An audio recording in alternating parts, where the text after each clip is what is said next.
பச்சை பட்டினி விரதம் தொடங்கும் சமயபுரம் மாரியம்மன்.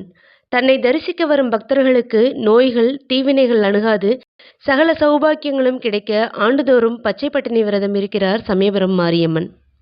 மாசி மாத கடைசி ஞாயிறு முதல் பங்குனி மாத கடைசி ஞாயிறு வரை 28 நாட்கள் பச்சை பட்டினி விரதம் இருப்பது சமயபுரம் மாரியம்மன் கோவிலின் தனிச்சிறப்பு.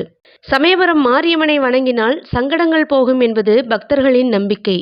ஒட்டுமொத்த உலகில் உள்ள அத்தனை மாரியம்மன் கோயில்களுக்கும் தலைமை பீடமானது சமயபுரம் ஆகும். சக்தி தலங்களில் மிகவும் பிரசித்தி பெற்றது இந்த தலம். அம்மன் பச்சை பட்டினி விரதம் இருக்கும் இந்த நாட்களில் இக்கோவிலின் அம்மனுக்கு தளிகை நெய்வேத்தியம் கிடையாது. துள்ளுமாவும், நீர்மோர், கரும்பு, பானகம் மற்றும் இளநீர் மட்டுமே நெய்வேத்தியமாக படைக்கப்படுகிறது. ஸ்ரீரங்கநாதரின் தங்கை சமயபுரம் மாரியம்மன். அண்ணன் ஸ்ரீரங்கநாதரை போன்றே சுதையினாலான சுயம்பு வடிவமாக பக்தர்களுக்கு காட்சியளிக்கிறாள்.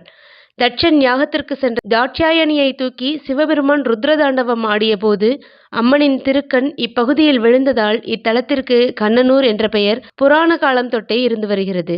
மிக தொன்மையான உற்சவ அம்மனின் திருமேனியில் இன்றும் 1000 கண்கள் உள்ளன.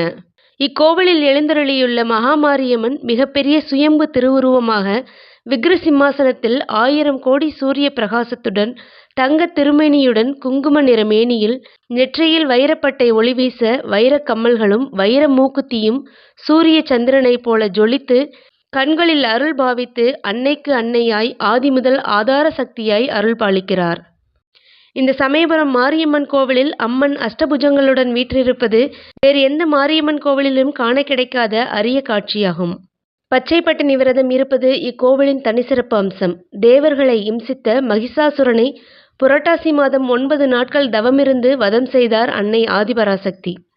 மகிஷாசுரனை வதம் செய்த பாவம் தீரவும் தன் கோபம் தணியவும் சோழவள நாட்டின் தலைநகர் திருச்சிக்கு நேர் வடக்கே காவிரி வடகரையில் வேம்பு காட்டில் கௌமாரி என்று பெயர் பூண்டு சிவப்பு நிறம் கொண்டு மஞ்சள் ஆடை தரித்து உடல் முழுவதும் வாசனை புஷ்பங்களால் மலை போல் குவித்து உண்ணா நோன்பிருந்து பல ஆண்டு காலம் தவம் செய்து அதன் பயனாக சாந்த சொரூபிணியாக சர்வரட்சகியாக மாரியம்மன் என்ற பெயரில் அருள் பாலிக்கிறார்.